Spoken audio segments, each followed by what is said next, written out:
भगवान विष्णु, जिन्होंने धरती पर अनगिनत अवतार लिए हैं।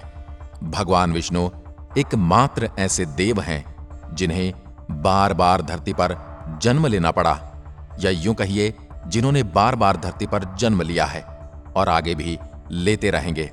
हम सभी के मन में यह प्रश्न तो जरूर आता होगा कि आखिर क्यों भगवान विष्णु को ही बार बार पृथ्वी पर अवतार लेना पड़ा था, और वही बार बार अवतार क्यों लेते हैं।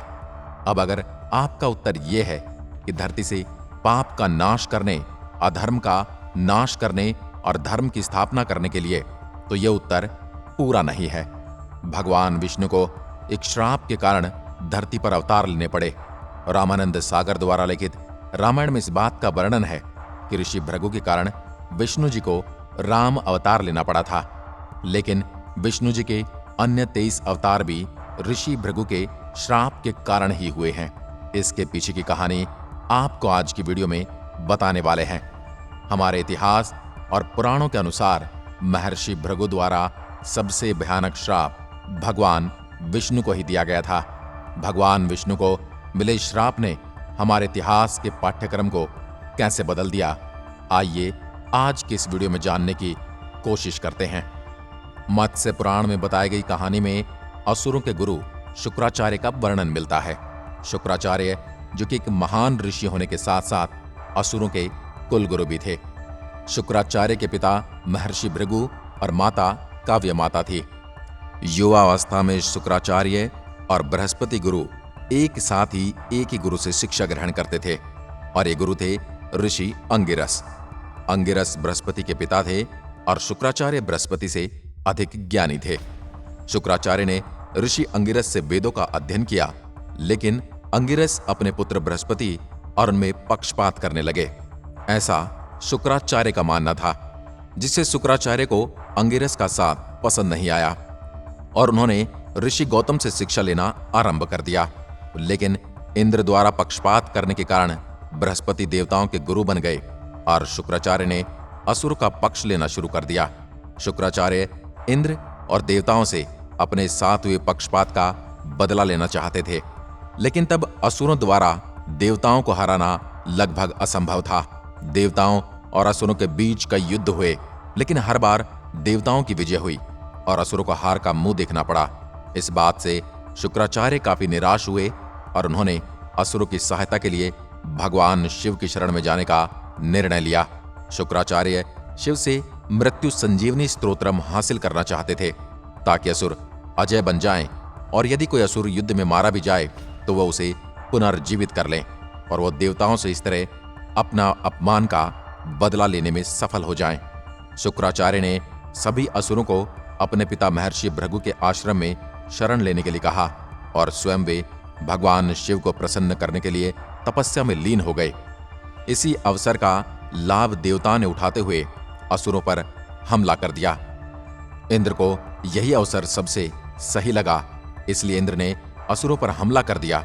उस दौरान आश्रम में ऋषि भृगु विद्यमान नहीं थे, जबकि उनकी पत्नी काव्य माता वहीं मौजूद थी। अब सभी असुर अपनी रक्षा हेतु ऋषि भृगु की पत्नी काव्य माता की शरण में चले गए। देवताओं से असुर की रक्षा करने के लिए काव्य माता ने इंद्र को स्थिर करने के लिए अपनी योग शक्ति का प्रयोग किया। इंद्र के स्थिरीकरण से सभी देवता भयभीत हो गए और उन्होंने भयभीत होकर भगवान विष्णु के चरणों में शरण लेने का निश्चय किया। अब सभी देवता भगवान विष्णु के पास पहुंचे और उनसे सहायता मांगने लगे। तब भगवान विष्णु ने इंद्र के शरीर में प्रवेश करने और देवताओं को बचाने का निर्णय लिया। विष्णु को इंद्र की रक्षा करते देख काव्य माता को क्रोध आया और उन्होंने विष्णु जी को चेतावनी दी कि अगर वे इंद्र को नहीं छोड़ते हैं तो वो जलकर भस्म हो जाएंगे, जब मैं तुम्हें समाप्त कर दूंगी।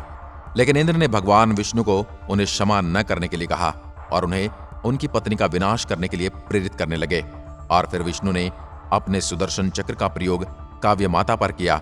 भगवान विष्णु ने देवताओं को बचाने के लिए सुदर्शन चक्र का प्रयोग किया और काव्य माता का सिर धड़ से अलग कर दिया। इस घटना के बाद भृगु ऋषि आश्रम पहुंचे और वहां का नजारा देखकर क्रोध से आग बबूला हो उठे। उन्होंने देखा उनकी पत्नी पृथ्वी पर मरी हुई पड़ी है। काव्य माता की ऐसी हालत देखकर वे अपने गुस्से पर काबू नहीं कर पाए और उन्होंने भगवान विष्णु को श्राप दे दिया। ऋषि भृगु ने भगवान विष्णु से कहा, आपने एक महिला की हत्या करके अपना धर्म तोड़ा है। इसके बाद महर्षि भृगु ने भगवान विष्णु को पृथ्वी पर कई बार जन्म लेने और एक नश्वर के रूप में जन्म लेने और मृत्यु के दर्द को भुगतने का श्राप दे दिया। इसी पौराणिक श्राप के कारण भगवान विष्णु को पृथ्वी पर अनगिनत अवतार लेने पड़े और उन्हें सारे सांसारिक पीड़ाओं और दुखों को भोगना पड़ा। ये उन्हें काव्य माता को मृत्यु की दी गई पीड़ा के फलस्वरूप करना पड़ा। हालांकि बाद में भृगु ने अपने कमंडल से पवित्र जल छिड़ककर अपनी पत्नी को पुनर्जीवित कर लिया, लेकिन भृगु प्रतिशोध से इतने अधिक क्रोधित थे कि उन्होंने भगवान विष्णु को भी नहीं बख्शा।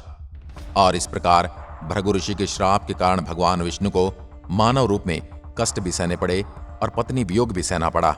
राम के बिना रामायण नहीं होती और कृष्ण के बिना महाभारत नहीं होता और न ही कोई भगवत गीता होती और न ही कोई दशहरे का त्योहार होता। जिसके साथ विष्णु के अन्य अवतार भी हुए हैं, जैसे नरसिंह, परशुराम और यकीनन बलराम या बुद्ध और अन्य सभी अवतार, जिनका हमारी सभ्यता और शास्त्रों के पूरे इतिहास को आकार देने में निर्विवाद योगदान रहा है। आज की वीडियो में बस इतना ही। अगर वीडियो पसंद आए तो लाइक कीजिए और ऐसी वीडियो देखने के लिए हमारे चैनल को भी सब्सक्राइब कीजिए। धन्यवाद।